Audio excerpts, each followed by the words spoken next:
আপনাকে নিয়ে মানুষ বাজে কথা কখন বলে? যখন তারা আপনার অবস্থানে পৌঁছাতে পারে না, যখন আপনার যা আছে তাদের তা নেই, যখন তারা আপনার মতো হতে পারে না। বাচ্চার কনফিডেন্স নষ্ট হয় মা বাবার তিনটি ভুলে: 1, বাচ্চার সব কাজে বাধা দিলে; 2, বাচ্চা ভুল করায় অতিরিক্ত খারাপ ব্যবহার করলে; 3, বাচ্চা ভালো কাজ করলে পুরস্কার বা প্রশংসা না পেলে। বাচ্চাদের হাতে স্মার্টফোন যে 7টি ভুল হয়: মায়োপিয়া, হাঁপানি, ডায়াবেটিস।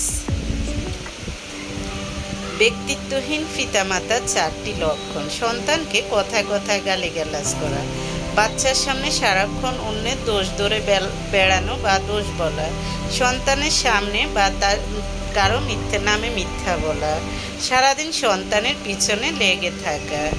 ব্যক্তিত্বহীন পিতামাতার 4টি লক্ষণ হলো: বাচ্চার সামনে সারাক্ষণ অন্যের দোষ ধরে বেড়ানো অথবা সমালোচনা করা; সন্তানের সামনে বা তার সাথে মিথ্যা কথা বলা; সারাদিন সন্তানের পিছনে লেগে থাকা। পাত্রী রান্না পারে কিনা জিজ্ঞেস করাতে উত্তর এলো: কেন, বুয়ার কাজ করাবেন? আপনাদের বউয়ের দরকার না বুয়ার? পাল্টা জিজ্ঞেস করলাম: মেয়ে বিয়ে দিচ্ছেন কেন? মেয়ের ভরণ পোষণ দেওয়ার অক্ষমতা? আজব, ভরণ পোষণের অভাব হবে কেন? জীবনসঙ্গী সংসারের জন্য বিয়ে করা, তো বুয়ার অভাবে বিয়ে করছি এটা ভেবে নিলেন কি করে? বেতনভোগী বুয়ার জন্য কেউ দেনমোহর ভরণ পোষণের দায় নিয়ে বিয়ে করে? নিজের সংসারের কাজ করলে যদি বুয়া হয় তবে ভরণ পোষণের শর্তে বিয়ে বসলে কেন অভাবী নয়? আমার বিয়ের পর প্রথম 1 বছর ছিল স্বাভাবিক এবং সুখের।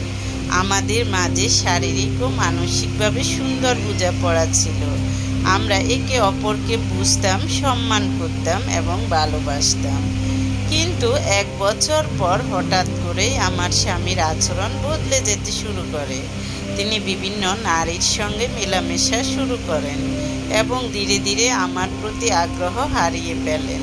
তিনি আমাকে বলতেন আমার শরীরের গন্ধ তার সহ্য হয় না, আমার সঙ্গে শারীরিক সম্পর্কে তার আগ্রহ নেই।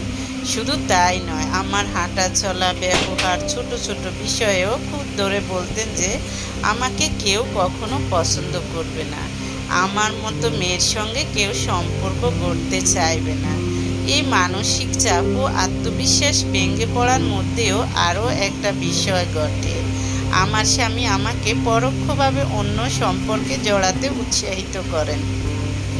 এমনকি অনেক সময় এমনভাবে বলেন যেন ইচ্ছাকৃতভাবে আমাকে ঠেলে দিচ্ছেন সেই দিকে। এই মানসিক অবহেলা ও অপমান সহ্য করতে না পেরে আমি নিজের মূল্য যাচাই করার জন্য সোশ্যাল মিডিয়ার মাধ্যমে একজন পুরুষের সঙ্গে সম্পর্ক গড়ি। তার ব্যবহার, ভাষা, আচরণ সবই ছিল ভিন্ন। সে আমাকে বুঝতে চায়, আমার প্রশংসা করে এবং এমনভাবে আমার আত্মবিশ্বাস ফিরিয়ে দেয় যে আমি নিজেকে নতুন করে আবিষ্কার করি। সে বলে আমি পৃথিবীর অন্যতম সুন্দরী নারী, আমার শরীর, গন্ধ, ব্যবহার সবই চমৎকার। এখন আমি এক দ্বিধার মধ্যে আছি, কে সত্যি বলছে আর কে মিথ্যা বলছে? আমাকে যে তুচ্ছ করে ফেলছে নাকি আমার বয়ফ্রেন্ড আমাকে ভালোবেসে প্রশংসায় ভরিয়ে দিচ্ছে? আমি এই অবস্থার সঠিক ব্যাখ্যা খুঁজে পাচ্ছি না। কাকে বিশ্বাস করব, কার কথায় সত্যতা আছে? তাই